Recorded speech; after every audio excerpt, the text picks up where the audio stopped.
In the mid-2000s, the Martin family moved to a farmhouse in Palmyra, Maine, surrounded by really thick woods and out in the middle of nowhere.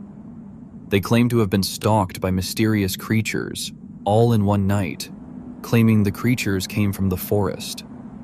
They also said they found paw prints as well as tufts of fur caught in fence posts, all around their property. The next day, they had moved out. In this video, we will cover the story that has since come to be known as the Palmyra Wolves incident. It's hard to pinpoint an exact timeline with this story, but common accounts say that the Martin family first moved to Palmyra sometime around 2005 and that they left around 2007.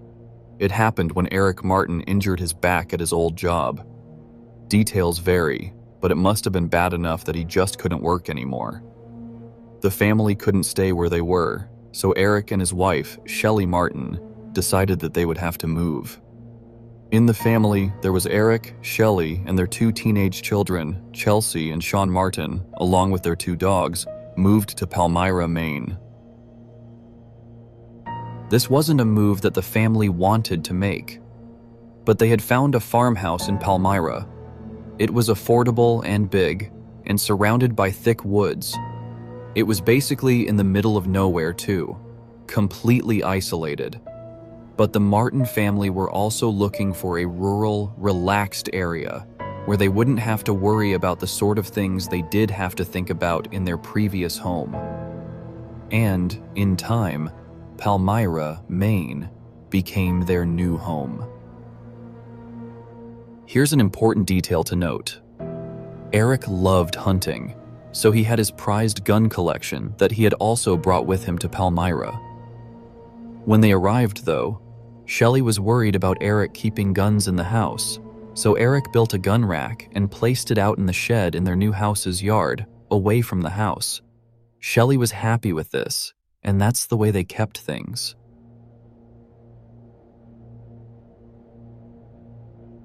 Fast forward to a year later.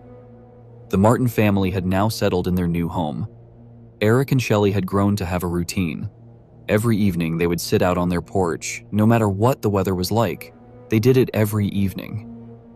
They would sit out on their porch and enjoy a nice cup of coffee together and look out at the thick woods all around.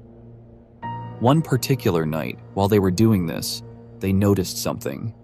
Pulsating lights coming from the forest.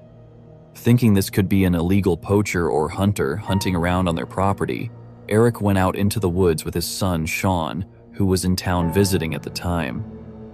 They called out that this was private property and illegal to be hunting in. But they got no answer. They could, however, hear sounds throughout the forest. It sounded like something was moving towards them. The 2 of them decided that they should leave, and with that, they headed back inside to their farmhouse. And that was that.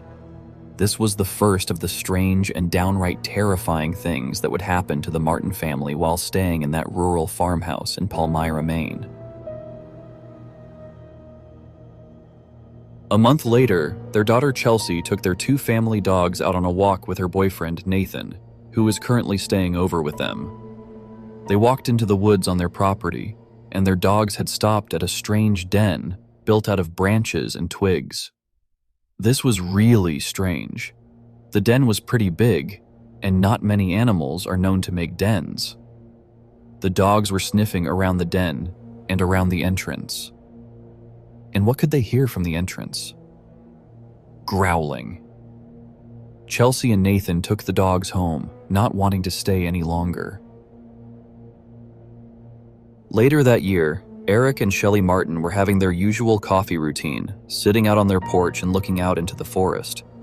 But then, suddenly, they noticed that something was wrong.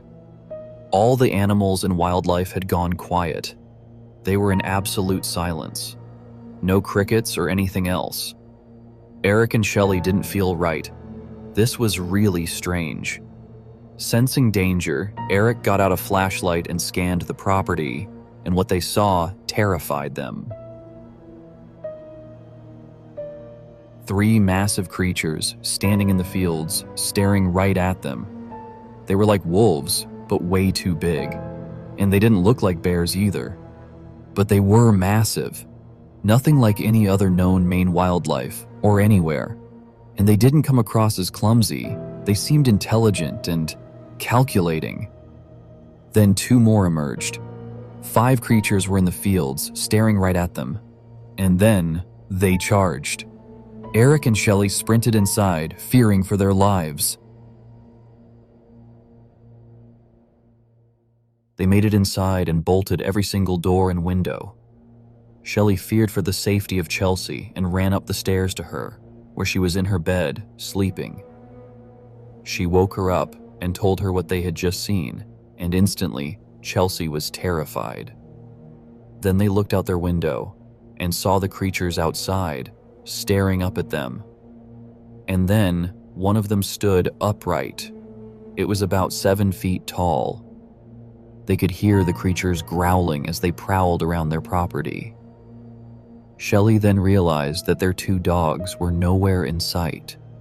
Worried, she searched the house for them and found them hiding under her and Eric's bed, absolutely terrified.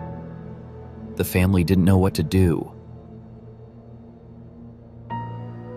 And then Eric remembered his guns out in the shed. He looked out the window and he couldn't see the creatures anymore. They must have left and retreated back to the fields.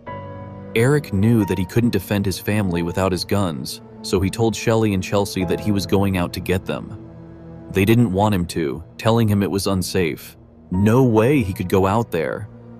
Eric's plan was that he got out and get his guns, then go back outside with his family into their car and drive off into safety. Despite Shelley's and Chelsea's pleas, Eric went outside anyway.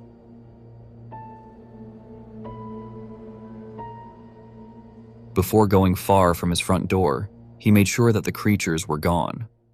He checked all around his property before deciding that the coast was clear. He crept as silently as he could, out into his garden, towards the shed and to his driveway. And then he remembered his motion sensor lights which he had on in the driveway. The lights illuminated the creatures, not far from him, and staring right at him. Because he too now was illuminated to them. And that was when he found himself face to face with one of these massive, wolf-like creatures. He bolted for his life back to his house and back inside, and went back up to his family. Chelsea called the police, telling them the whole situation, but the police told them that it was just animals, and to stay inside. The Martin family were trapped, and so they spent the entire night in their farmhouse as the unidentified creatures stalked around their property, trying to get inside. They tore at the walls, dug, even hopped onto the roof and onto the second-floor deck, and peered into the windows. The family weren't sure how much longer it would take for the creatures to get inside. At some point in the night, Chelsea looked out one of the windows to see one of the creatures staring back at her. Eventually, when dawn broke, the creatures left. When the Martins finally felt like it was safe to go outside, they did, and inspected their property. There was definitely evidence that some creatures had been there. Massive paw prints with claws at the end of them. Tufts of coarse fur stuck in a fence post. Even marks from where the creatures tried to burrow their way inside. Scratches on the walls.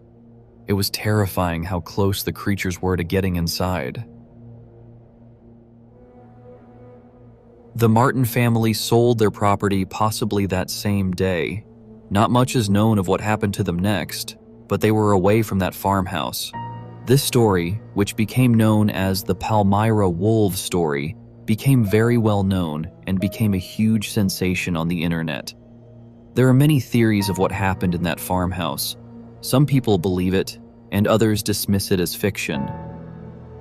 One thing to mention about this story is the lack of evidence. There were no fur samples given, so it's hard to figure out. What do you make of this story?